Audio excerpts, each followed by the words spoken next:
OK, c'est l'heure, je pense. Donc, OK. Mhm.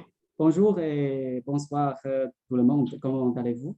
Moi, je m'appelle Luc de Research Medical en Chine et je suis très heureux, donc très content de vous rencontrer encore une fois ici. Et merci et bienvenue à tous les nouveaux et anciens amis à rejoindre le 44e webinaire mondial du Wisonic Dandelion College. OK? Et concernant le Wisonic Dandelion College, il s'agit d'une plateforme en ligne gratuite dans le but de partager le savoir-faire et les connaissances de pointe des applications d'échographie point of care avec les spécialistes et les médecins du monde entier tels qu'en ALER, management, MSK, soins intensifs, etc. Okay? Donc, aujourd'hui, nous sommes très honorés d'inviter le professeur Mehdi Trefa de Tunisie en tant que le speaker et pour partager sa précieuse expérience sur les particularités de l'anesthésie loco-régionale chez l'enfant. Et en même temps aussi, nous sommes très honorés d'avoir le professeur Khaladine Hadawi comme le modérateur du webinaire. Donc, soyez bienvenus. OK. Donc, Merci. Le webinaire, Merci beaucoup. merci à vous aussi. Donc, le webinaire d'aujourd'hui sera divisé en deux sessions principales. La première session sera le discours du professeur Mehdi Trefa et la deuxième session sera pour la question et réponse. OK? Et n'hésitez pas à poser vos questions et continuer à échanger avec les docteurs n'importe quand, hein, d'accord, pendant le webinaire. Donc, permettez-moi de vous présenter notre modérateur de webinaire, le professeur Khaladine Hadawi. OK? Je vais partager mon écran. Donc, voilà, ça c'est aujourd'hui, ça c'est notre session de webinaire d'aujourd'hui. OK. OK. Notre modérateur d'aujourd'hui, nous sommes très honorés d'avoir le professeur Khaladine Hadawi.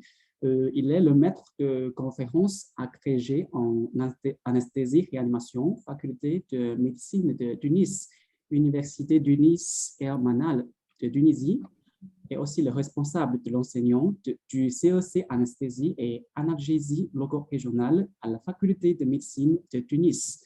Aussi le senior référent en ALER, ça veut dire l'anesthésie loco-régionale, à l'Institut Mohamed Kassab d'orthopédie depuis 2013, d'accord?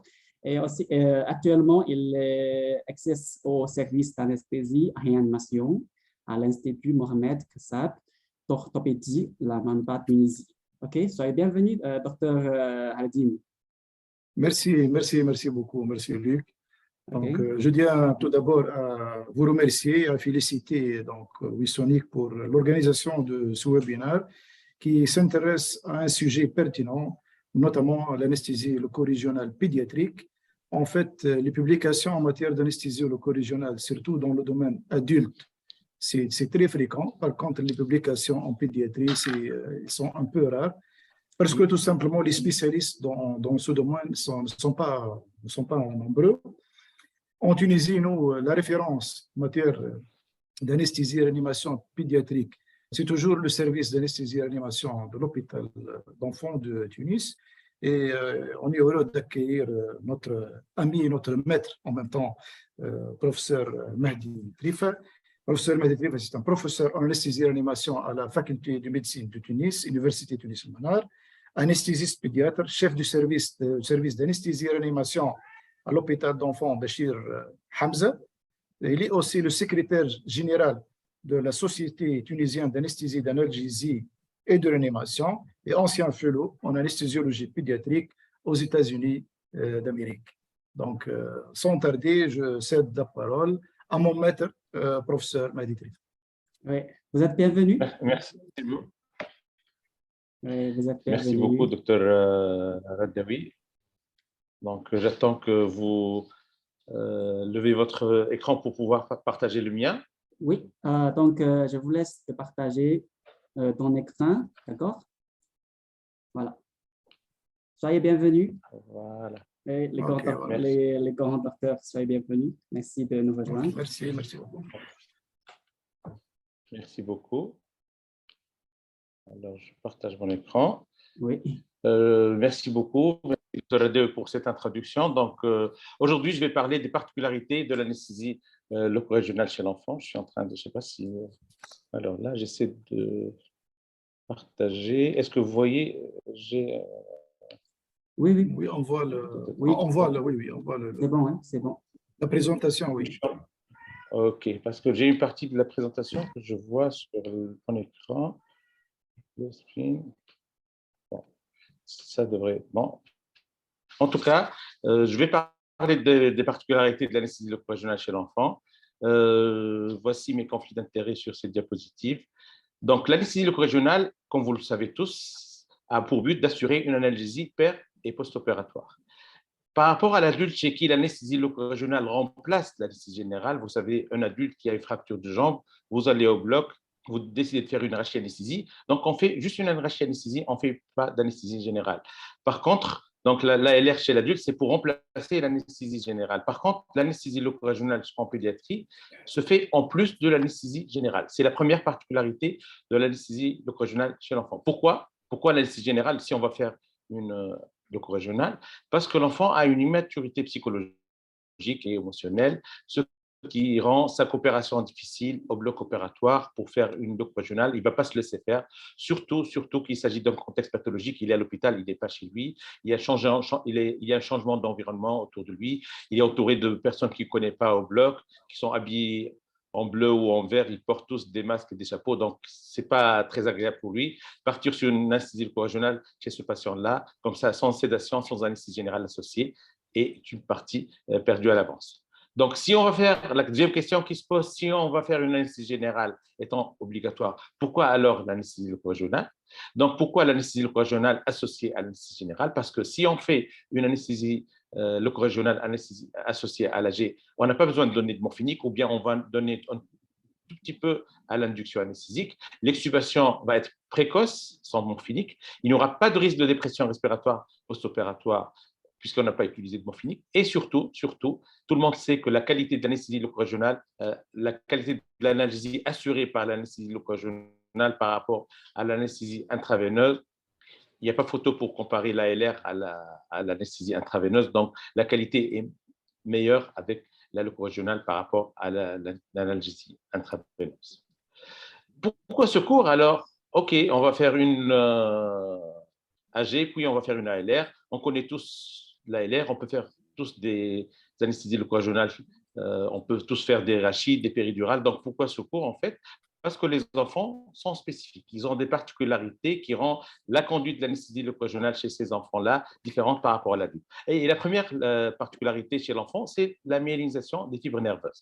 La myélinisation des fibres nerveuses commence dès la vie fœtale, mais elle se termine vers l'âge de 3 ans. Donc, pour les enfants qui viennent au bloc opératoire, par exemple, on a tous eu des enfants en Tunisie et dans les pays arabes. On a tous des enfants qui viennent à l'âge de 2 ans, même un peu moins, pour une circoncision. Il faut savoir que chez ces enfants-là, l'anesthésique locale va accéder très facilement à ces fibres nerveuses qui ne sont pas encore myélisées, la myélisation en cours, ce qui fait la qualité des blocs, elle est impressionnante, elle est parfaite, mais il y a un risque toxique parce qu'on va administrer l'anesthésique locale en contact direct de la fibre nerveuse qui n'est pas encore myélinisée. Donc attention, c'est vrai que la qualité des blocs, elle est remarquable, mais il y a un risque toxique associé à cette myélisation incomplète. Deuxième particularité de l'enfant, c'est que le nouveau-né et le nourrisson, jusqu'à l'âge de 9 mois, ils ont une concentration réduite en alpha-1 glucoprotéinacide. C'est quoi cet alpha-1 glucoprotéinacide? Cet alpha-1 glucoprotéinacide, c'est une protéine circulante sur laquelle, normalement, se fixent les anesthésiques, plusieurs molécules, entre autres les anesthésiques locaux. Donc, pour l'anesthésique locale, qui sont à forte affinité protéique, à type, je donne l'exemple de la bupivacaïne, tout le monde utilise la bupivacaïne, elle a une forte affinité protéique. Donc, si on va administrer un anesthésique local, il va y avoir une forte affinité protéique. Donc, l'anesthésique local, une grande partie va se fixer à ces protéines. La concentration des protéines plasmatiques, en particulier, comme je l'ai dit, l'alpha-1 glucoprotéinacide, est diminuée jusqu'à l'âge de 9 mois. Donc, si on va administrer la bupivacaïne, une grande partie qui devrait être liée à la protéine va se trouver sous forme libre dans le sang. Bien sûr, une partie va être réabsorbée dans le sang. Donc, on va avoir une concentration de la forme libre qui est toxique élevée. On risque d'avoir des accidents toxiques, en particulier le LAS, tout le monde connaît. Le LAS, c'est le Local Anesthetic Systematic Toxicity. Donc, attention à l'utilisation, par exemple, de la bupivacaïne ou bien de tous les autres anesthésiques locaux à forte affinité protéinique avant l'âge de 9 mois. Alors, avec ce que l'on a vu, il y a un risque de toxique plus élevé chez l'enfant par rapport à l'adulte, surtout lorsqu'ils sont petits. Plus ils sont petits, plus il y a ce risque toxique. Donc, qu'est-ce qu'il faut faire pour éviter ce risque toxique? Le monitorage, il faut installer le monitorage avant de commencer une anesthésie locale chez l'enfant. En général, comme je l'ai dit à la première diapositive, il y a une AG associée. Donc, je suppose et j'espère que vous allez avoir un monitorage complet avant de commencer votre anesthésie locale. J'ai pris l'exemple de la circoncision. J'insiste dessus parce qu'on a tendance de ne pas monitorer ces enfants-là qui ont une circoncision, juste un saturomètre. Non, il faut faire un monitorage complet pour déceler à temps un éventuel changement au niveau de l'électrocardioscope chez ce patient-là ou petite chute tensionnaire. Donc, première particularité, le monitorage. Deuxième chose sur laquelle je vais insister, c'est d'utiliser des petites seringues contenant exactement le volume injecté. Parfois, le volume injecté, c'est en millilitres, parfois, ça va être 3,6 cc. 3,6 cc, ce n'est pas 4 cc, ce n'est pas 5 cc. Parfois, on a la seringue qui est remplie à 5 cc, on va juste administrer on doit administrer 3,6 cc. Et là, on ne fait pas attention, on continue l'injection, on ne se rend pas compte. Quelqu'un nous parle et on répond à la question. Donc, on peut se tromper de volume. Donc, attention, vu ce risque toxique, il faut utiliser vraiment des petites seringues contenant le volume exact injecté. Bien sûr, sans oublier les tests d'aspiration. C'est très important chez l'adulte, mais également chez l'enfant, surtout parce que l'enfant a des tissus qui sont richement vascularisés.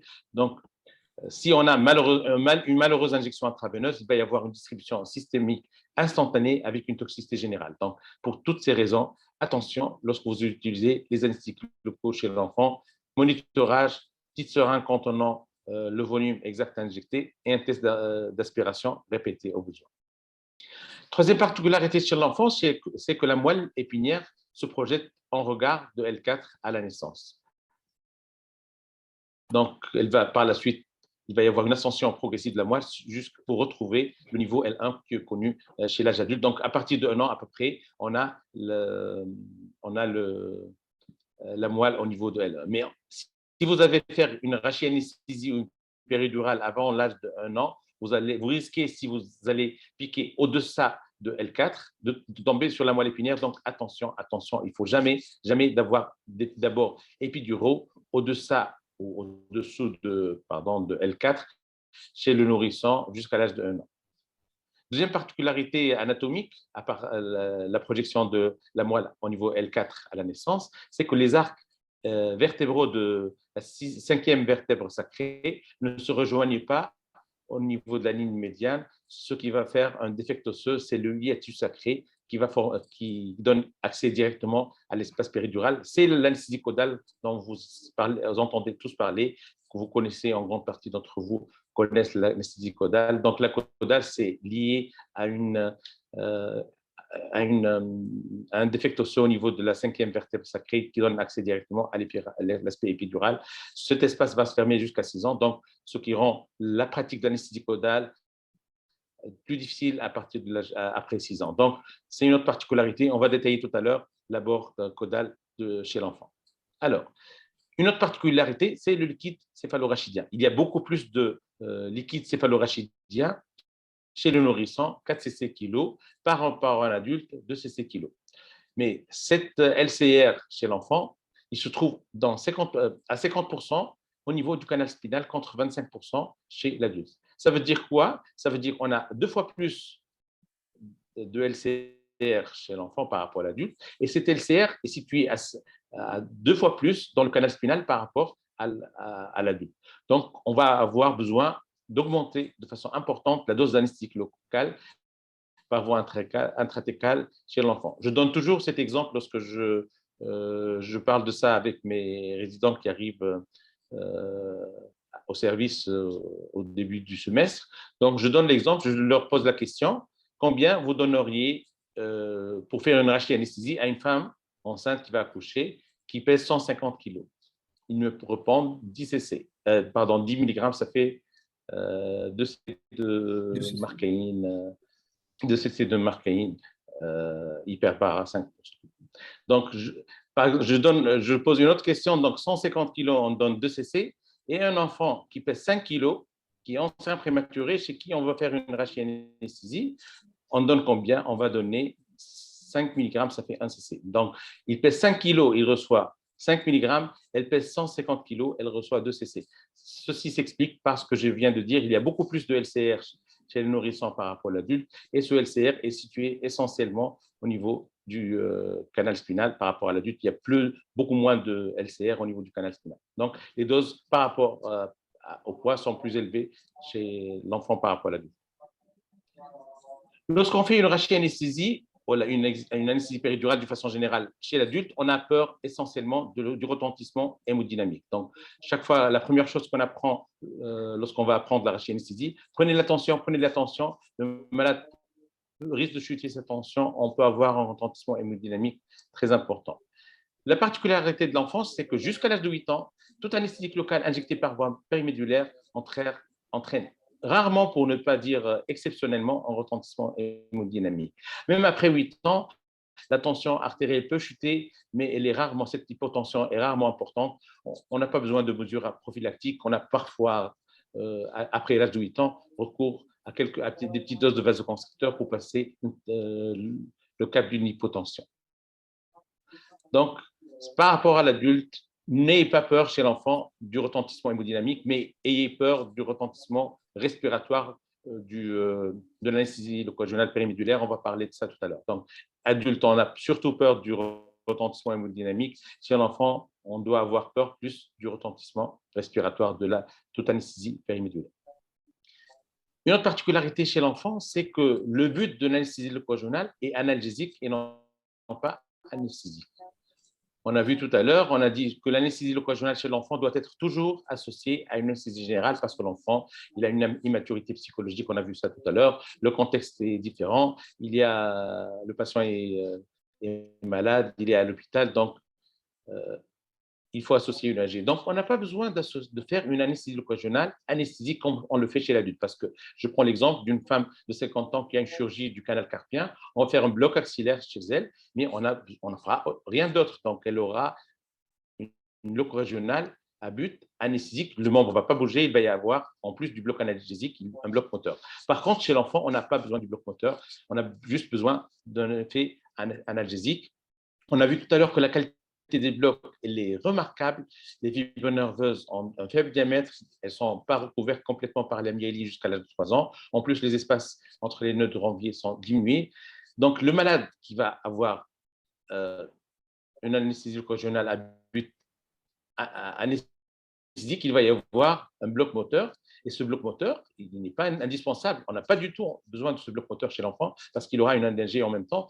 Donc, il va se réveiller, cet enfant-là. Il va avoir un membre qui ne bouge pas parce qu'il a eu un bloc axillaire, parce qu'il a une syndactylie, par exemple.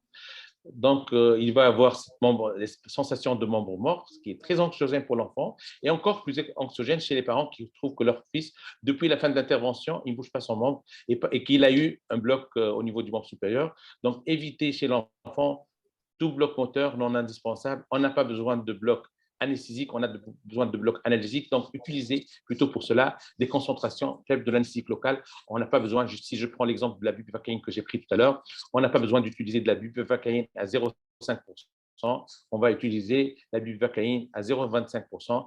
On aura ainsi un bloc analgésique et non pas anesthésique. Voilà. Maintenant, on va parler des techniques d'anesthésie locogénale en elle-même, après avoir détaillé les particularités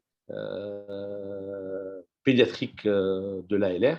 Et on va commencer par les blocs rachidiens. Et j'ai commencé tout à l'heure à parler de l'anesthésie caudale. Donc, tout le monde en a entendu parler. Beaucoup d'entre vous ont déjà pratiqué une anesthésie caudale. C'est quoi l'anesthésie caudale? L'anesthésie caudale est une anesthésie péridurale réalisée au travers du hiatus sacré. C'est quoi ce hiatus sacré? Hiatus sacré, on l'a dit tout à l'heure, je le répète, donc les hémi-arcs vertébraux de S5, parfois de S4, ne se rejoignent pas au niveau de la ligne médiane postérieure. Donc, ça entraîne un défect osseux qui est hiatus sacré. Donc, je vais vous donner déjà l'image. Donc, on voit les arcs postérieurs de S5 qui ne se rejoignent pas au niveau de la ligne postérieure. Donc, on va avoir ce hiatus sacré. Donc, il a la forme d'un V inversé au niveau de l'articulation sacro-coccygienne. Donc, c'est un V inversé, comme vous le voyez bien, sur l'agrandissement de l'image. Donc, les berges sont formées par les cornes sacrées qui sont facilement palpables. Donc, si on va faire une caudale, on va essayer de palper ces deux cornes sacrées qui sont facilement palpables à travers la peau de l'enfant. Donc, cet espace péridural, le hiatus sacré, c'est le défect osseux, donc il n'y a pas d'os, mais il est recouvert par une extension du ligament jaune qui est la membrane sacro-coccygienne et il donne accès directement à l'espace péridural. Donc, si on va injecter quelque chose à travers ce hiatus sacré, à travers ce défect osseux, on va avoir accès, on va injecter, c'est comme si on injecte une péridurale. On peut l'utiliser pour faire un single shot, on peut même remonter un cathéter péridurale à travers le hiatus sacré, comme si on mettait un cathéter péri. Ça se fait beaucoup pour la chirurgie néonatale, en particulier la chirurgie de la trésie de l'œsophage au dernier diaphragmatique, par exemple, pour l'anesthésie post-opératoire. Cet hiatus sacré va se fermer vers l'âge de 6 à 7 ans. En fait, cette membrane sacro-coccygienne va s'ossifier, ce qui va rendre l'anesthésie caudale, ce n'est pas impossible, mais elle est difficile. Donc, on revoit cette image-là. Donc, comme je viens de le dire, l'anesthésie caudale donne accès direct au niveau de l'espace péridural, au-dessous du cône médulaire et au-dessous du sacral, parce qu'on est au niveau S5, cinquième vertèbre sacrée. C'est très bas, donc on n'a aucun risque médulaire, il n'y a aucune racine spinale à ce niveau-là. Donc, cet espace péridural caudal est formé par un tissu cellulo-graisseux pauvre en fibres de collagène. Donc, cet espace cellulo-graisseux entraîne une diffusion de l'anesthésie locale qui est rapide et uniforme. Une autre particularité de cet espace, c'est qu'il est richement vascularisé. Donc, attention, attention, si vous faites une caudale, inspirez, respirez, respirez, respirez. Parce qu'il est richement vascularisé et souvent, pas souvent, je vais dire, ce n'est pas exceptionnel de tomber sur une veine lorsqu'on va introduire notre aiguille. Et dans ce cas, on va avoir du sang qui revient à travers lorsqu'on aspire. Même si vous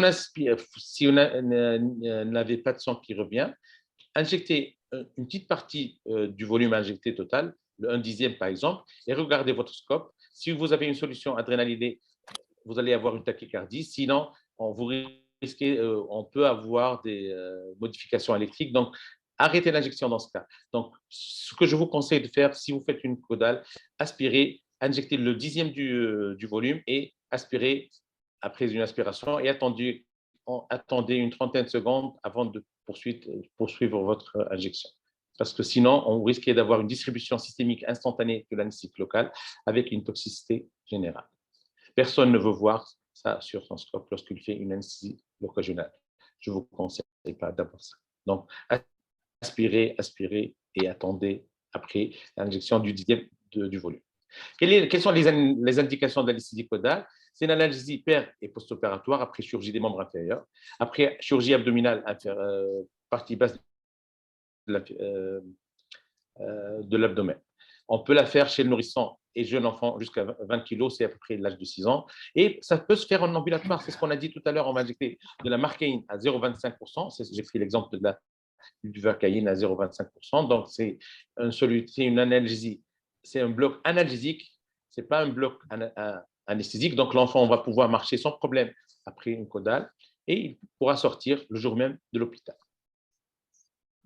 Quelles sont les contre-indications de l'anesthésie caudale? C'est les contre-indications générales de l'ALR, les troubles de la coagulation, le sepsis sévère, l'allergie aux anesthésiques locaux qui est rare, les lésions septiques ou les dystrophiques au niveau de la peau recouvrant hiatus sacré, et également, ce qui est particulier à la caudale, ce sont toutes les malformations du sacrum et les myélo-méningocèles. On ne va pas pouvoir faire de caudale chez ces patients-là.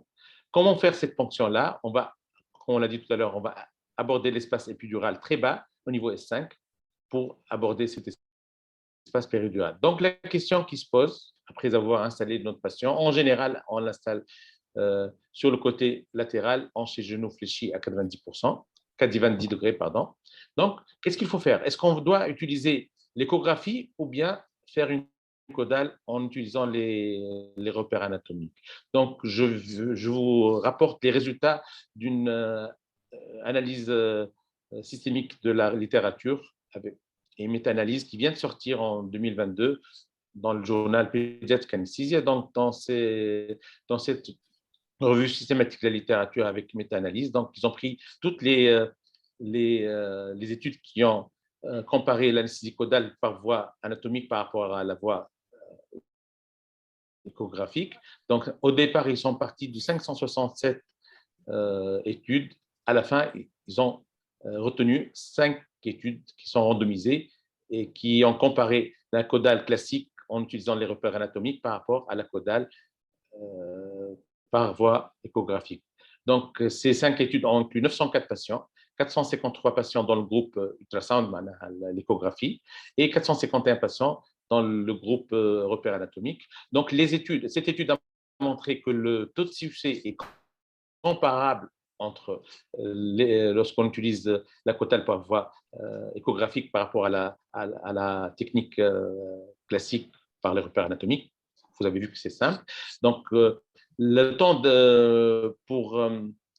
il n'y avait pas de différence non plus pour le temps de réalisation du bloc entre la méthode échographique et les repères anatomiques. Par contre, ils ont trouvé que le succès de la première ponction était significativement plus important dans le groupe échographie par rapport au groupe repères anatomiques. Et également, les complications de ces caudales, bien qu'il s'agisse de complications bénignes, dans ce cas, il y avait des ponctions vasculaires. J'ai parlé tout à l'heure du tissu richement vascularisé.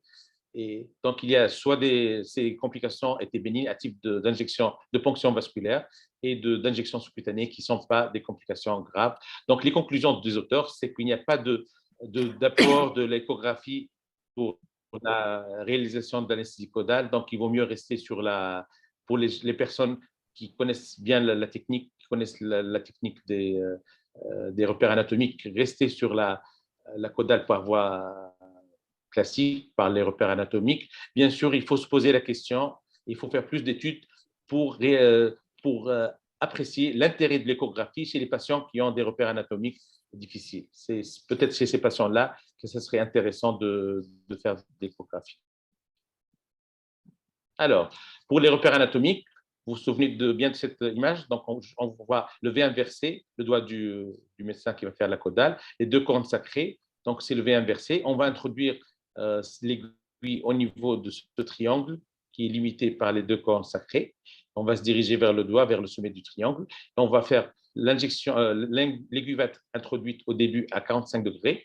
Il y a deux façons de faire. Moi, personnellement, je vais essayer de sentir le passage de la membrane sacro-coccygienne. C'est pas une aiguille de péridurale c'est pas une perte de résistance qu'on va sentir lorsqu'on va faire une péridurale avec la solution, l'injection de la technique de perte de résistance lorsqu'on va injecter du sérum. Là, on va avoir cette sensation de l'aiguille au début qu'il va y avoir une petite résistance. Par la suite, on traverse l'aiguille, on se retrouve dans cet espace péridural et on voit une fois passé, on va incliner l'aiguille, on va l'aplatir pour pouvoir avancer un tout petit peu. Et là, on commence à injecter notre produit, on n'a pas de souci. Il y a d'autres auteurs qu'est-ce qu'ils font? Ils traversent la membrane sacro-coccygienne et ils continuent leur trajectoire jusqu'à buter contre l'os. Lorsqu'ils butent contre l'os, ils retirent l'aiguille de quelques millimètres et ils l'aplatissent et ils injectent le produit. Ce n'est pas difficile. Donc, l'espace péridural caudal, il y a une communication libre entre ces espaces. Il communique librement avec les espaces périneuraux. Donc, ça entraîne une fuite importante de la solution injectée le long des nerfs spinaux. Donc, le volume nécessaire est important par rapport à l'adulte. On injecte jusqu'à 1 cc par kilo de caudal. Donc, si on a un enfant qui pèse 15 kg, on va injecter 15 millilitres si je prends l'exemple toujours de la bupivacaïne à 0,25%, on va injecter 15 millilitres de bupivacaïne à 0,25%.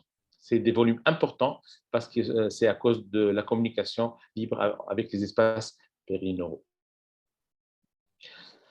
Comme je l'ai dit tout à l'heure, l'enfant n'a pas besoin de bloc moteur, donc il sera très, très mal ressenti. Il retardera sa sortie parce qu'on a dit tout à l'heure que ça peut se faire en ambulatoire. Donc, utiliser des concentrations faibles, genre bupivacaïne 0,25% ou ropivacaïne à 0,2%. On peut utiliser des adjuvants. On peut utiliser une solution bupivacaïne ou ropivacaïne adrénalinée. Ça va entraîner une résorption vasculaire. Ça va diminuer la résorption vasculaire des hémocytes locaux. Donc, ça va diminuer la toxicité systémique et augmenter la durée d'analgésie.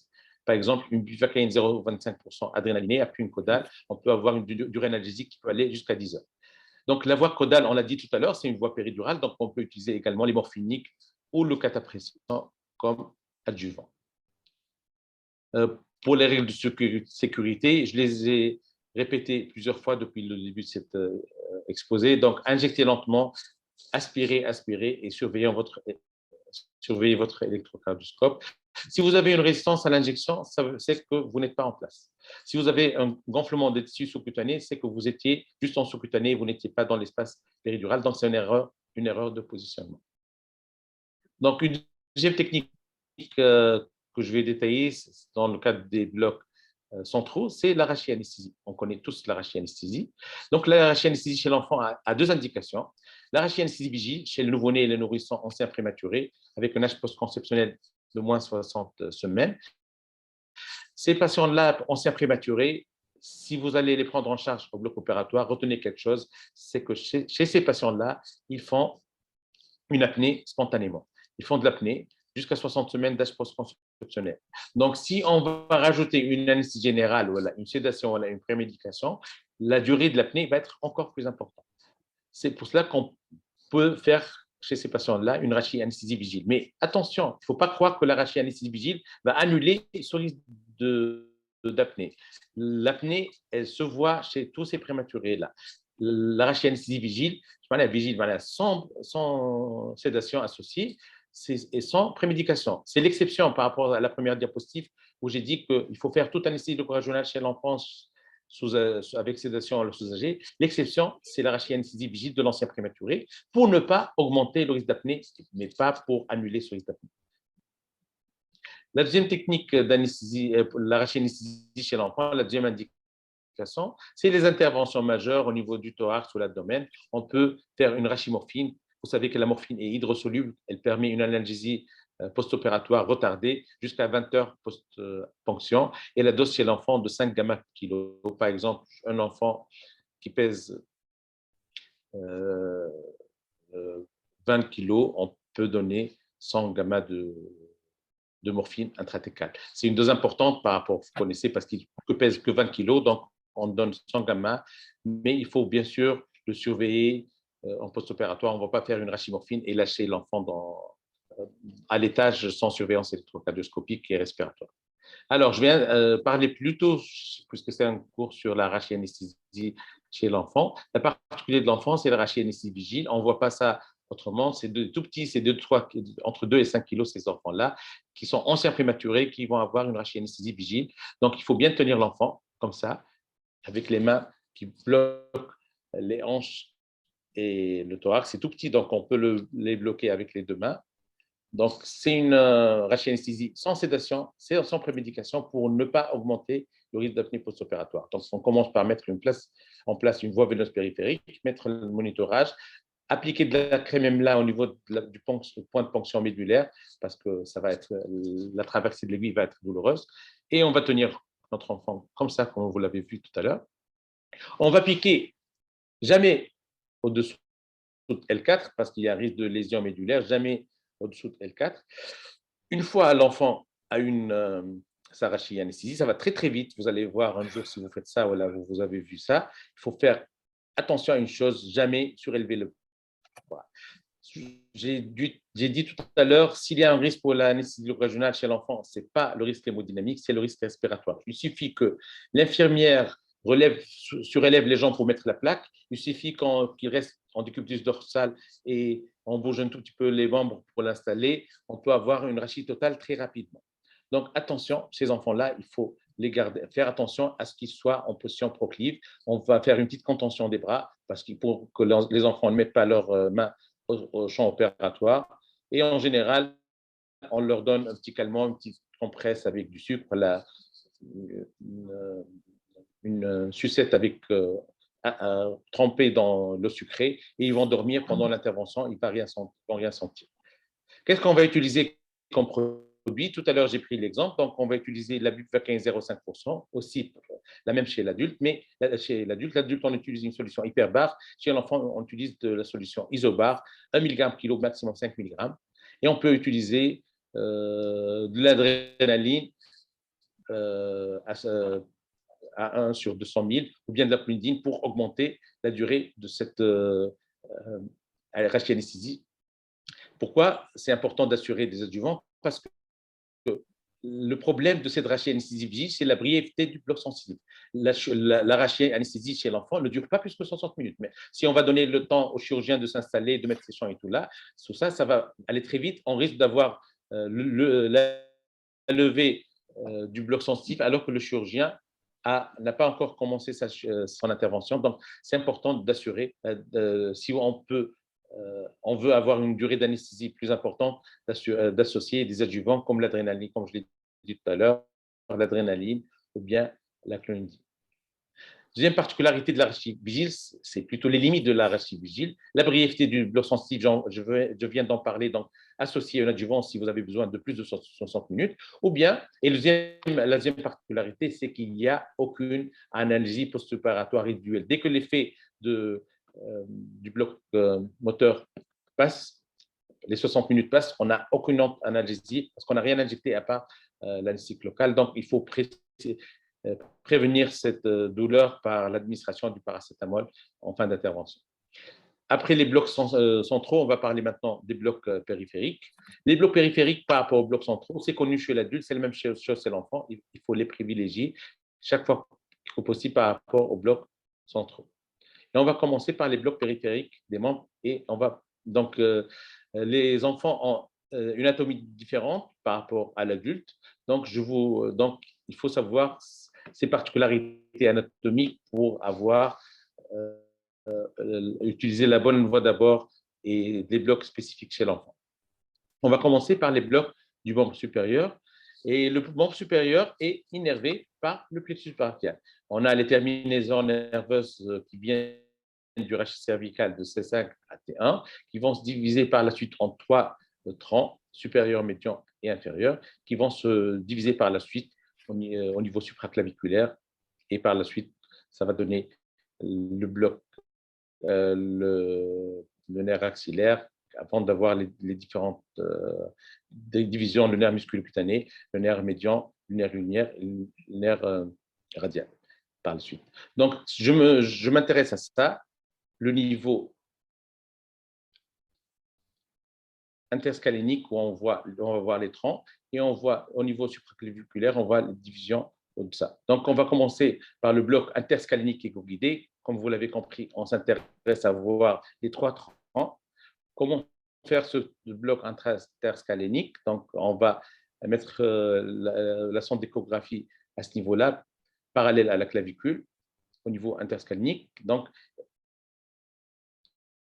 et on va voir cette image-là. On va voir ces 3 troncs qu'on a vu entre les muscles scalènes médian et le muscle scalène antérieur.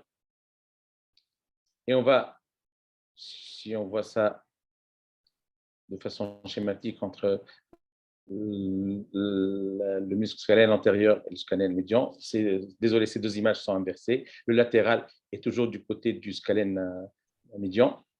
Là, on a les vaisseaux de la jugulaire et la carotide à ce niveau-là.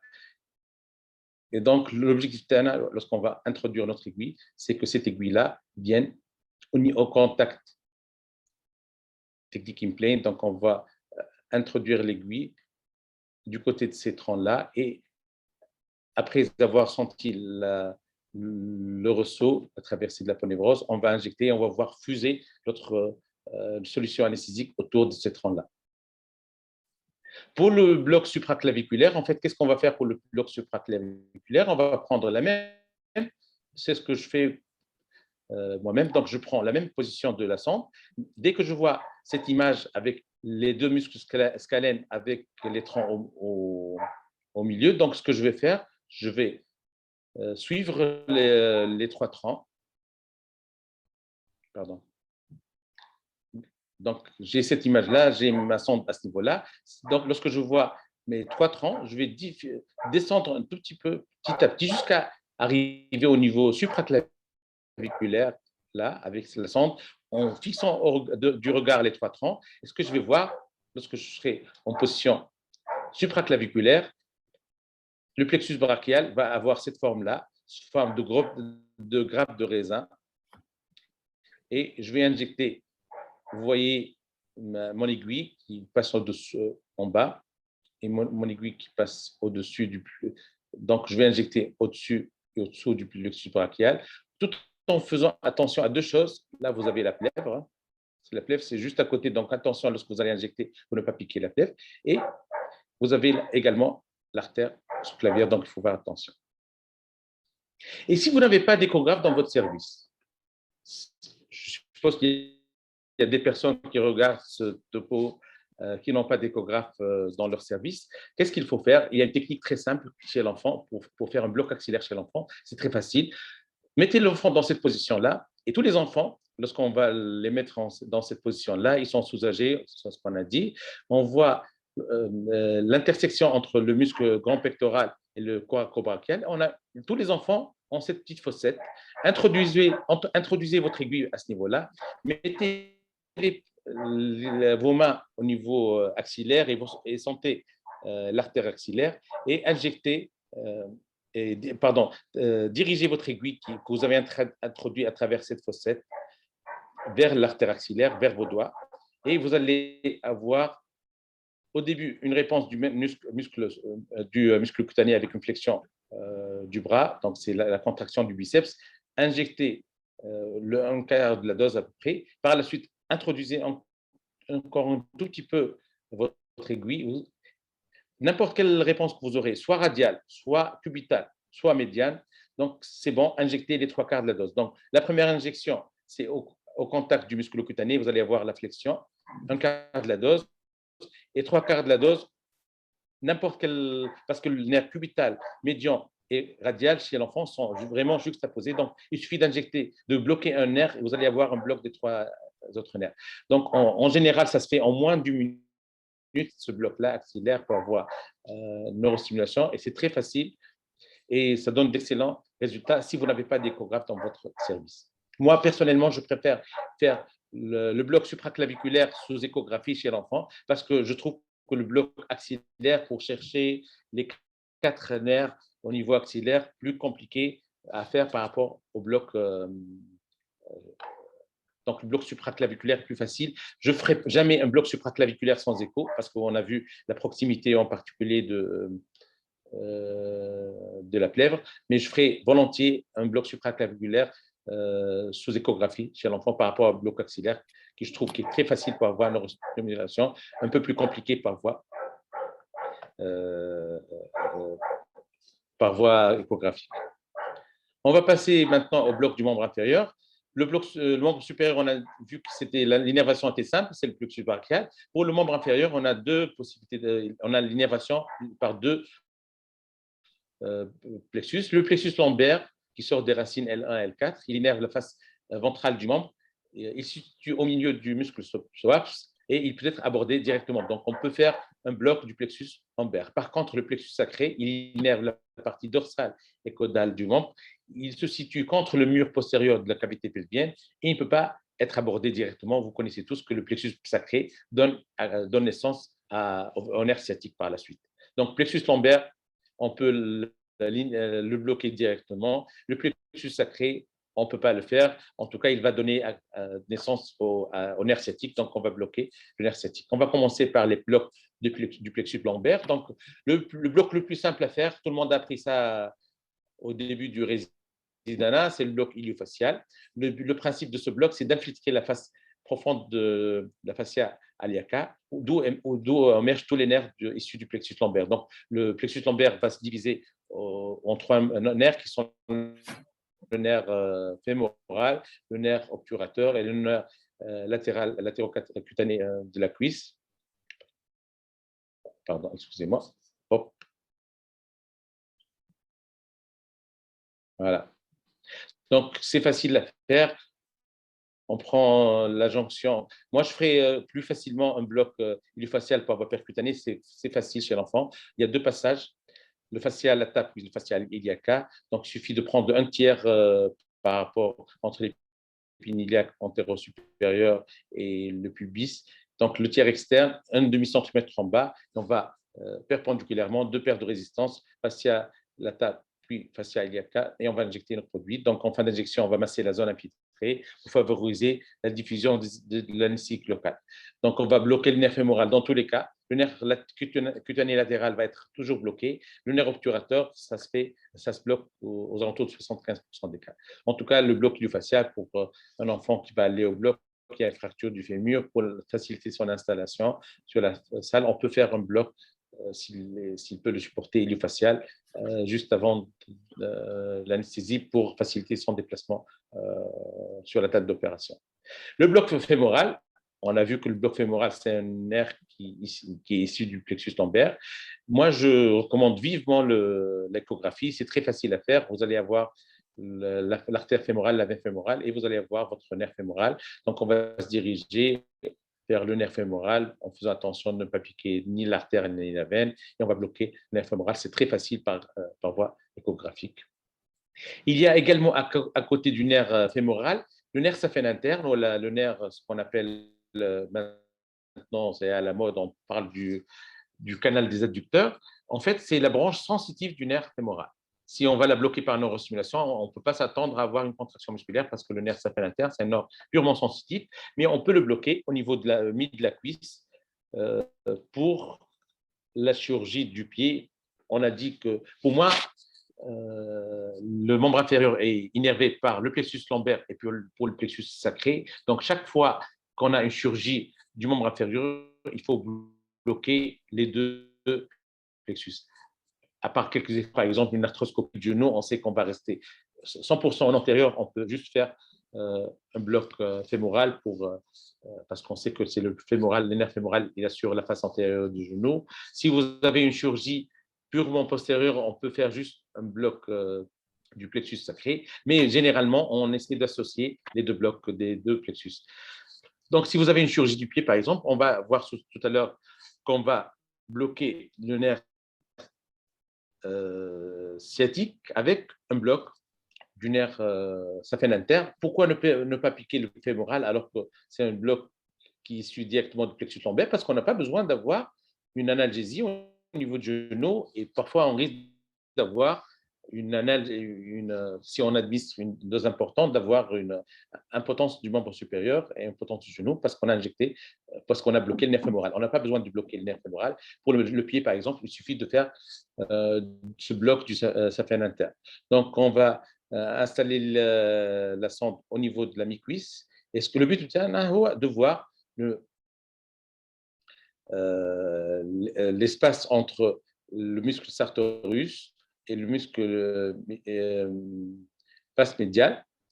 On a la veine fémorale et l'artère fémorale ici, et le nerf saphène interne, le canal de l'adducteur, il se situe entre ces deux muscles-là. Le sartorius, on dit ça en anglais, il a une the shape form, ça ressemble à un bateau. On le voit très bien sur l'image cadavérique qui est sur cette coupe échographique. Si on a le reste de la coupe, on va voir ça. C'est comme si on avait un bateau. Donc, on a le muscle vaste médial par ici, le sartorius par là, l'espace entre les deux. Et c'est difficile de voir, pour être honnête, chez l'enfant, le nerf saphène interne. Donc, ce qu'il faut faire, c'est d'injecter votre produit anesthésique in plane, bien sûr, on viendra par ici, dans l'espace entre les deux muscles. Attention, si vous rentrez l'aponévrose du muscle, ça va être une injection intramusculaire. Il faut rester vraiment entre les deux muscles. Après avoir vu les particularités du blocage du plexus lombaire, on va aborder maintenant le plexus sacré. Comme on a dit, il est défini par le nerf sciatique. Le bloc sciatique le nerf sciatique, pardon, peut être abordé en proximal si on a une chirurgie de la hanche. Donc, Pour l'enfant, on peut l'aborder par voie latérale, antérieure ou postérieure. Chez l'enfant, la voie latérale qui est la plus facile et la plus sûre, c'est une voie très facile à faire. Donc, elle se fait par voie percutanée par neurostimulation. On a le grand trochanter par là. On va 1 centimètre au-dessous du grand trochanter qu'on va palper et on va introduire notre aiguille. C'est profond, utiliser une aiguille au moins de 100 mm. On va introduire notre aiguille au-dessous du grand trochanter jusqu'à atteindre le nerf saphène et on regardera le pied. Dès qu'on a une contraction du pied, on sait qu'on est sur le nerf sciatique et on va aborder le nerf sciatique de façon proximale à ce niveau-là. On va injecter notre solution d'anesthésie locale. Mais ce qui est plus intéressant sous écho, c'est de faire l'abord poplité du nerf sciatique. La technique qu'on utilise dans le service, on garde le patient en déclus dorsal, on n'a pas besoin de bouger, on va juste fléchir le genou, on va mettre la sonde au-dessus du creux poplité et notre aiguille, on va l'introduire en parallèle, bien sûr, dans l'axe de la sonde et on va viser le nerf saphène, on va voir là, le nerf sciatique. Et si on va s'amuser à bouger notre sonde, on va voir la division du nerf sciatique vers le nerf tibial, le nerf tibial et le nerf fibulaire commun. Et on va injecter bien sûr le produit lorsqu'on est en face du nerf sciatique entier pour avoir une anesthésie complète du plexus sacré au niveau du pied. Pour une chirurgie du pied, par exemple, on viendra in plane, comme on l'a dit, par cette voie d'entrée, en faisant attention que l'artère poplitée passe juste à côté. Alors, pour finir, je vais parler un peu des blocs pariétaux de l'abdomen. Donc, pour ces blocs pariétaux de l'abdomen, c'est des petits blocs qui sont très faciles à apprendre, très faciles à faire, qui ont de grands effets. Les principes généraux de ces blocs de l'abdomen, ce sont des blocs d'espace, voilà, de diffusion. Ça veut dire quoi? Ça veut dire qu'on va injecter l'anesthésie locale dans un espace délimité par les membranes biologiques, et on sait que cet espace-là, qui est délimité par les membranes biologiques, va être traversé par les structures nerveuses. Donc, dès qu'on va injecter le produit dans cet espace de diffusion, le nerf va bloquer sans qu'il soit précisément localisé. Donc, le but de ces techniques, c'est d'identifier le plan aponévrotique concerné en utilisant une aiguille à biseau. C'est des blocs qui sont faciles à prendre, faciles à réaliser. C'est des techniques de choix pour l'ambulatoire. Il n'y a pas de limitage pour ces blocs-là. Tout le monde a connu le bloc pénien, qu'on utilise de moins en moins, au moins dans notre service pour la circoncision. On fait plutôt le bloc pudendal bilatéral qu'on va voir tout à l'heure. Donc, on va bloquer le nerf dorsal de la berge. Donc, il va y avoir cette perte de résistance liée à la sensation de traversée de la membrane aponévrotique. Il ne faut jamais utiliser de solution adrénalinée dans ce type de bloc, parce que la solution adrénalinée peut entraîner une nécrose de la berge. Et vous voyez sur cette image-là, la partie qui va être intéressée par ce bloc pénien, donc c'est le prépuce, donc c'est idéal pour la circoncision.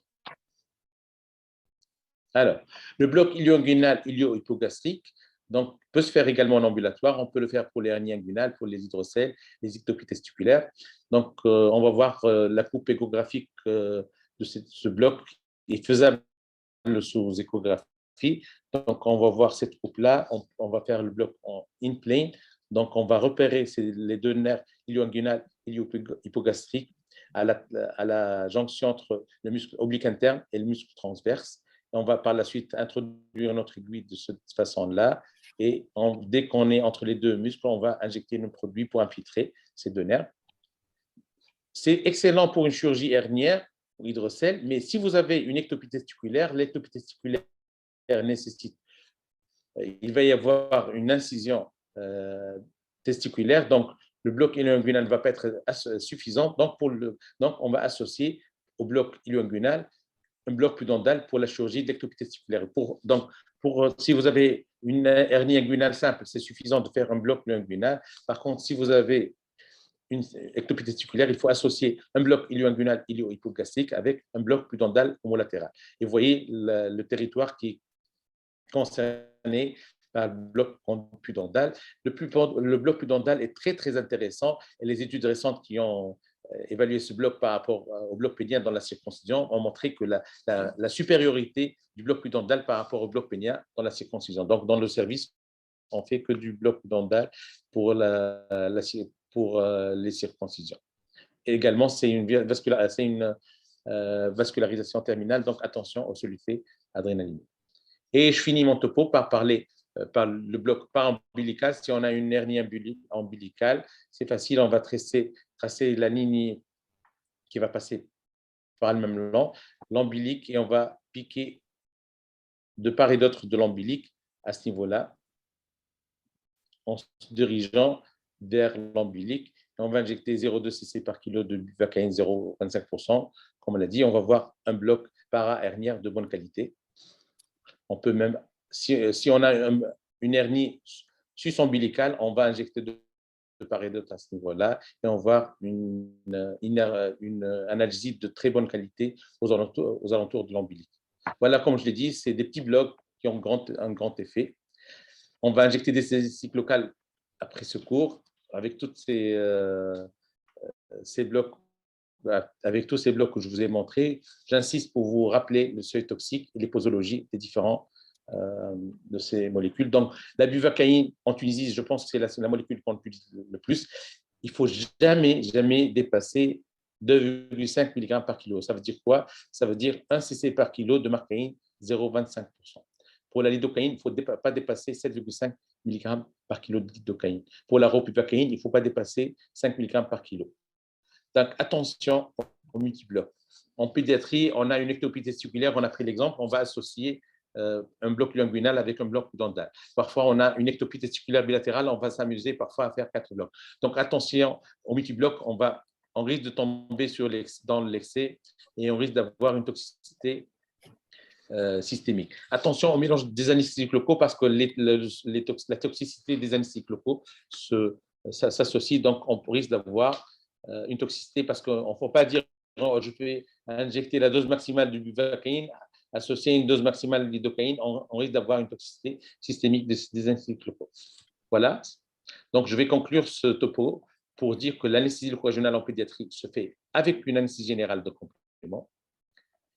Elle est plutôt analgésique plus qu'anesthésique parce que l'enfant n'a pas besoin de sensation de membre mort ou d'un bloc moteur au réveil. Ça va être très anxiogène pour l'enfant et pour les parents. On privilégie chaque fois qu'on peut les blocs périphériques par rapport aux blocs centraux, en sachant que les blocs centraux ont moins d'effets secondaires que chez l'adulte. L'échographie a fait un apport très important, en particulier pour tout ce qui est chirurgie des membres supérieurs et inférieurs. D'ailleurs, l'ASRA, l'American Society of Regional Anesthesia, recommande l'échographie, l'abord échographique pour diminuer le risque de l'AST et la local anesthetic systemic toxicity qui est létale en l'absence de traitement spécifique. Voilà, c'est tout ce que j'ai à dire. Merci beaucoup. Merci beaucoup, Dr. Triffer. Merci beaucoup. Merci pour cette belle présentation. Merci à vous. Des questions. Je crois qu'il n'y a pas de questions jusqu'à présent. C'est vraiment bravo la présentation.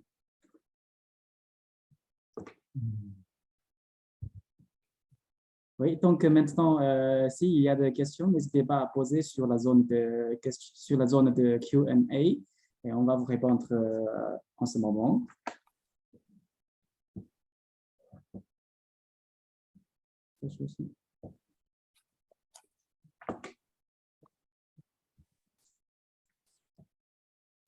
Bon, jusqu'à présent, pas de questions. Je vais poser une question à Dr. Triffer pour les cathéters périnerveux comprimés. Est-ce qu'ils sont de réalisation courante en pédiatrie? Quelles sont les indications? Quelle est l'utilité par rapport au single shot? Est-ce que vous préconisez les cathéters périnerveux en pédiatrie, oui ou non? On peut les utiliser, il n'y a aucun problème, on peut les utiliser. Chaque fois qu'il y a une indication, l'indication c'est une chirurgie, par exemple, je prends l'exemple d'une chirurgie tumorale délabrante, douloureuse. Donc, on peut mettre, au lieu de faire un single shot d'un d'un bloc, on peut mettre un cathéter périnerveux. Sous échographie, c'est la même chose. On voit notre nerf, on met notre cathéter à proximité et on va démarrer soit des injections répétées ou bien une perfusion continue à travers à travers ce cathéter qu'on a injecté. Donc, il n'y a pas de problème. Chaque fois qu'il y a indication, il n'y a pas de problème. Je n'ai pas voulu entrer dans tous les détails. Je n'ai pas abordé les apports, les abords périnerveux continus, mais c'est faisable chaque fois qu'il y a indication. Ok.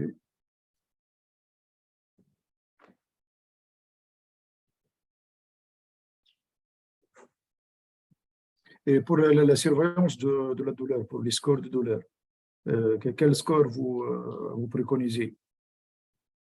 Selon l'âge, selon… Exactement. C'est selon l'âge parce qu'il y a des blocs qui sont…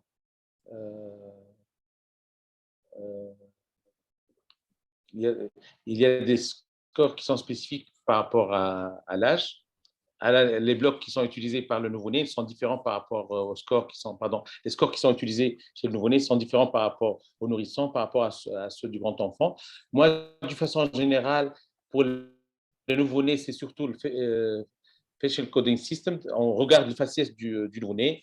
Moi, je peux chercher une présentation, mais c'est facile. Il suffit de regarder le nouveau-né. S'il est crispé, s'il a une grimace, on sait qu'il est douloureux. C'est surtout le faciès qui compte pour le nouveau-né. Pour les grands enfants, il faut pas utiliser. Il y en a plein de scores pour l'analysie pour la douleur aiguë post-opératoire. Je conseille de retenir un ou deux scores. Je donne l'exemple du KOPS score. KOPS score, il y a 5 items. C'est l'aspect général de l'enfant. Est-ce qu'il a l'attitude des membres inférieurs? Si on regarde sa face, il y a 7 items. Et 7 items, et chaque item est classé de 0 à 2. Si le score dépasse 7, ça veut savoir que ce malade a mal et il faut commencer le traitement. Ok. Donc, c'est des scores qui sont spécifiques en fonction de l'âge. Voilà. Il y a une question de Narcisse Boual. La question, c'est pourquoi préférez-vous un bloc pudendal à un bloc pénien pour une circoncision?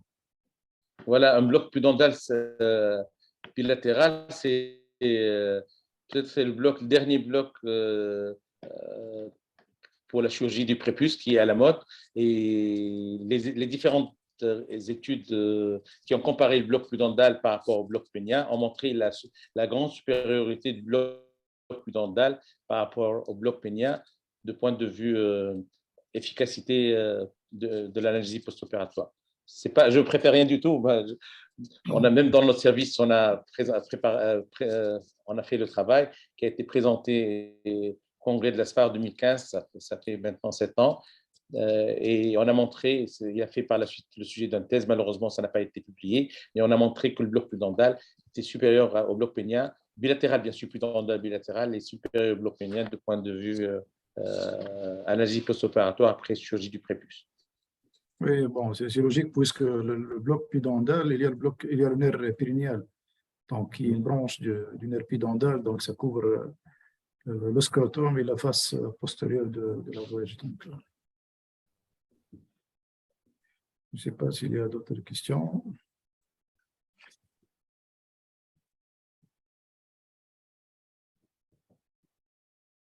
Quel est l'intérêt de…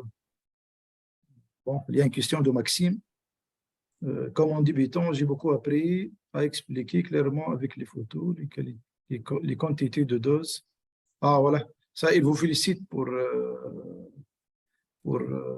votre exposé concernant surtout les doses, etc. Donc, merci. Bon, je n'ai pas détaillé toutes les doses. C'est vrai que je peux donner des exemples. Par exemple, le bloc pénien ou le bloc pudendal, c'est 0,1 cc par kilo. Par contre, pour le bloc pénien et pudendal, on a besoin d'utiliser de la marcaïne 0,5 chez ces patients-là, jamais adrénaliné. Donc, c'est le seul bloc de la paroi. C'est des blocs parois, donc il n'y a pas de risque de bloc moteur ou bloc sensitif dans ce cas-là. Donc, il faut utiliser de la marcaïne 0,5%, jamais adrénaliné, à la dose de 0,1 cc par kilo par côté. Parce que le bloc pudendal de la pénia, ça se fait de façon bilatérale. Vous savez, la cloison pour le nerf dorsal de la verge, il faut piquer des deux côtés, sinon on risque d'avoir un seul côté qui marche. Il n'y a pas de diffusion. Donc 0,1 cc par kilo de marcaïne 0,5, jamais adrénaliné pour le bloc pénia et le bloc pudendal. Pour les blocs des membres, avant, il y avait des doses, mais maintenant, je conseille, je ne sais pas si c'est le cas chez l'adulte ou pas, mais je vous conseille de voir si vous voyez la diffusion de l'anesthésique locale autour du nerf. Je pense que s'il y a une bonne diffusion, ce n'est pas la peine d'injecter, de dire il faut injecter 10 ou la 15 cc. Je pense qu'il faut arrêter l'injection dès que vous avez une bonne diffusion de l'anesthésique local autour du nerf. Je ne sais pas si vous êtes d'accord, vous faites la même chose, docteur Radewi, pour chez l'adulte. Chez l'adulte, oui. Surtout si on travaille avec l'échographe, donc si le nerf est bien entouré, donc on peut diminuer les doses. Et c'est l'intérêt de l'échographie par rapport aux autres alternatives, notamment la neurostimulation et les repères anatomiques. Pour la DEXA, docteur, c'est exactement ça. pour les adjuvants. Pour les adjuvants, la dexaméthasone, voilà, c'est un sujet de controverse. Bon, pour l'adulte, il y a beaucoup de papiers qui parlent de l'intérêt de la DEXA en association avec le bloc, surtout la DEXA en IV. Je ne sais pas, en pédiatrie, est-ce qu'il faut l'associer en IV, en périnerveux? Est-ce qu'il n'y a pas d'indication carrément pour… C'est également une controverse chez l'enfant. Une chose importante, si vous allez utiliser la dexaméthasone périnerveuse, il faut utiliser la forme sans excipient. Ça, c'est très important. C'est le message très important. N'utilisez pas la dexa qu'on utilise tous les jours après avoir travaillé veineuse. Il faut l'utiliser en périnerveux parce qu'il y a une toxicité nerveuse locale n'est pas éliminée. Donc, il faut utiliser la forme sans excipient en périnerveux. Je vais citer une étude qui a été publiée il y a peut-être 3 ou 4 ans, qui a comparé, parce que j'ai assisté à cette étude-là qui a été publiée dans Regional Anesthesia and Pain Medicine en 2019, je pense, qui a comparé le bloc fémoral chez l'enfant sans DEXA, avec DEXA IV et avec DEXA en périnerveux. Ils ont montré que la forme périnerveuse est… associée en intraveineux, la forme intraveineuse était associée à une meilleure analgésie post-opératoire. On a soutenu il y a une année à peu près une thèse sur la DEXA intraveineuse associée à l'anesthésie caudale pour la chirurgie de la luxation de hanche. On a également montré que la DEXA IV est efficace. Je n'ai pas vu de méta-analyse passer devant moi pour la DEXA chez l'enfant associée comme adjuvant à l'anesthésie locale, mais je pense que s'ils vont en faire une, ça va aboutir à cette conclusion que que la DEXA par voie intraveineuse associée à l'anesthésie périmédulaire ou la périphérique a un effet bénéfique. Tout ça pour dire que la DEXA IV, c'est l'anti-inflammatoire, qu'on le veuille ou pas, c'est un anti-inflammatoire stéroïdien, et je pense que c'est grâce à cet effet anti-inflammatoire stéroïdien qu'elle a un effet bénéfique meilleur que la DEXA injectée en périnerveux. Ça ne retentit pas sur la fonction surrénalienne, par exemple, puisque c'est encore immature en pédiatrie. Non, il n'y a pas de retentissement. D'ailleurs, on va faire une dose. On va faire une single shot, une seule dose à l'induction, donc il n'y a pas de risque de toxicité surrénalienne. On donne de la dexaméthasone même chez le nouveau-né parfois en périopératoire. Chez l'enfant, il y a beaucoup d'équipes qui injectent systématiquement de la dexa à partir de 2 ans pour aussi bien un effet anti-inflammatoire avec un effet antiémétique qu'en périopératoire chez l'enfant.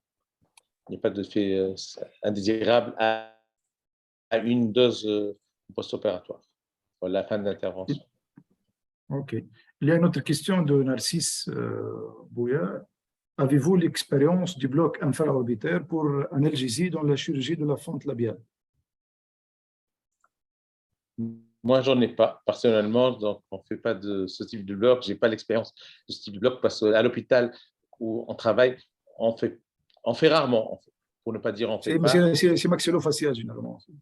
Oui, c'est maxillofacial. Je ne sais pas, je sais pas si il y a certaines équipes qui font que ce sont les anesthésistes qui le font, mais il y a comme pour les blocs oculaires, il y a beaucoup d'ophtalmos qui font eux-mêmes leurs blocs et peut-être les chirurgiens maxillofaciaux font leurs blocs également. Moi, personnellement, j'ai pas d'expérience dans ce Non, sujet. bon, pour la fente labiale, généralement, ce n'est pas le bloc infraorbitaire, c'est le bloc du nerf maxillaire par voie suprazygomatique, c'est-à-dire on va prendre le nerf maxillaire avant qu'il quitte le sinus périgo-maxillaire pour innerver surtout le palais, parce qu'il y a une chirurgie au niveau du palais. Donc, ce bloc, ce n'est pas le gold standard.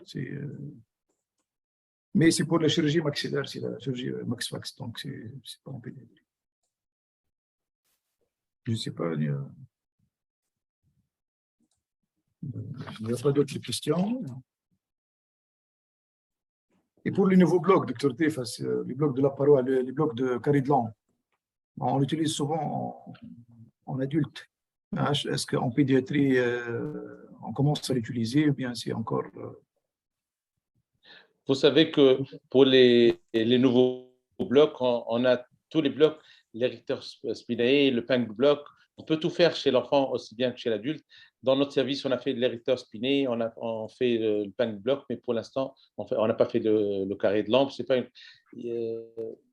pas ce qu'il faut pas faire, mais tous les jours, on entend parler de nouveaux blocs, puisqu'on voit tous les nerfs, donc on essaie de faire ça, aborder différemment. On parle de voies d'abord différentes. Ça rend l'anesthésie locale très, très intéressante avec ce qu'on voit de nos jours. Donc, je pense que il n'y a pas de limite pour avancer sur l'anesthésie locale avec l'échographie. On peut tout faire, tout voir, puisqu'on voit tout, on peut tout bloquer, on peut aborder de façon différente. Et je pense que c'est le cas chez l'enfant, aussi bien chez l'enfant que chez l'homme. Surtout avec l'échographe, donc ça facilite la tâche. Exactement. Oui, pour certains blocs. Je ne sais pas s'il y a des questions, je crois qu'il n'y a pas d'autres questions. Oui, est-ce qu'il y a d'autres questions? Ou bien est-ce qu'il y a quelqu'un d'autre qui veut rejoindre à discuter ensemble? On peut le connecter avec.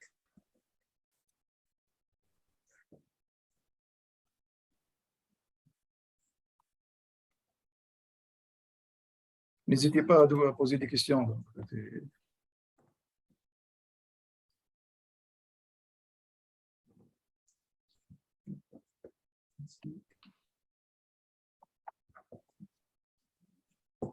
Sinon, je vais poser moi toutes les questions.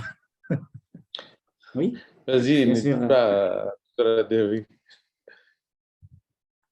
Pour les techniques alternatives, par exemple, c'est vrai que pour le grand enfant âgé plus là, les techniques alternatives, par exemple l'hypnose en complément avec l'anesthésie locale-régionale, est-ce que c'est dans la littérature, est-ce que c'est bien étudié en pédiatrie? Est-ce que parce que chez l'adulte, on parle beaucoup plus de l'hypnose en association avec les différentes techniques d'anesthésie locale-régionale.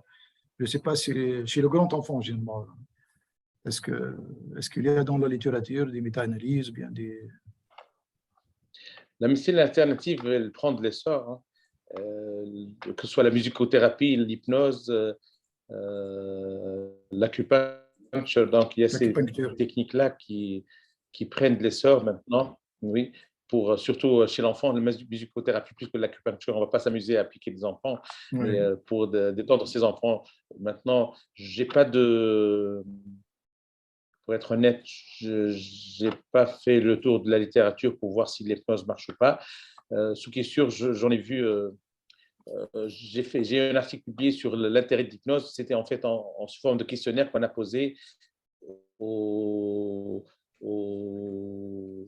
intervenants au bloc opératoire, les intervenants paramédicaux au bloc opératoire sur leur connaissance et leur intérêt et leur vision sur les techniques alternatives qui sont l'acupuncture, l'hypnose et la musicothérapie. Et j'étais agréablement surpris de trouver que beaucoup de personnel paramédical du bloc opératoire a eu une formation spécifique dans l'hypnose ou la musicothérapie.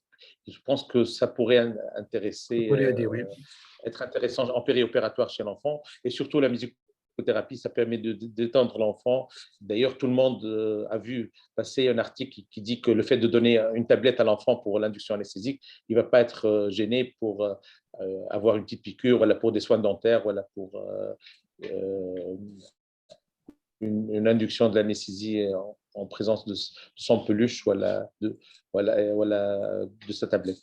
Donc, je pense que ça va faire partie de l'avenir. Pour l'hypnose, je pense qu'il faut qu'il y ait des personnes spécialistes dans cette technique pour aborder donc spécialistes, parce que ce ne sont pas les anesthésistes. C'est une formation spéciale, un peu spéciale. Voilà. D'accord. Et il faut de l'expérience. Oui, tout à fait. Oui. Je crois qu'il n'y a pas d'autres questions. Oui. Donc, je me demande, est-ce qu'il y a d'autres questions? Sinon, je pense qu'on peut conclure cette session de webinaire d'aujourd'hui. Et OK, moi, donc, merci encore pour votre merveilleuse présentation, professeur Merti Trifa, et merci beaucoup pour le travail de notre modérateur, le professeur Hardine Hadawi. OK, donc, et merci beaucoup à tous les spectateurs de rester toujours avec nous pendant le webinaire. Donc, pour plus d'informations sur les nouveaux webinaires à venir et les anciens, et la rediffusion des webinaires précédents, veuillez suivre les chaînes officielles de ViewSonic sur le Facebook, LinkedIn et YouTube. OK? Donc, merci beaucoup encore une fois. OK? Merci à vous. Merci à vous. Merci à vous pour cette belle présentation. Ouais. Et espérons vous voir dans d'autres webinaires. Oui, on se verra d'autres webinaires et on va aussi partager le vidéo avec plus de médecins s'il est disponible. OK? OK. Merci beaucoup. OK, merci. Merci tout le monde. Oui, merci à tout le monde de rester avec nous. OK? Donc, merci à vous et à la prochaine, Inch'Allah. OK? Inch'Allah, à la prochaine. Merci et bonne journée à tous. OK, bonne journée à tous. Bye bye, à la prochaine. OK? Excellente fin de journée. Merci. Okay. Merci au revoir. beaucoup. OK, merci beaucoup. Allez-y. OK? Bye bye. Bye bye.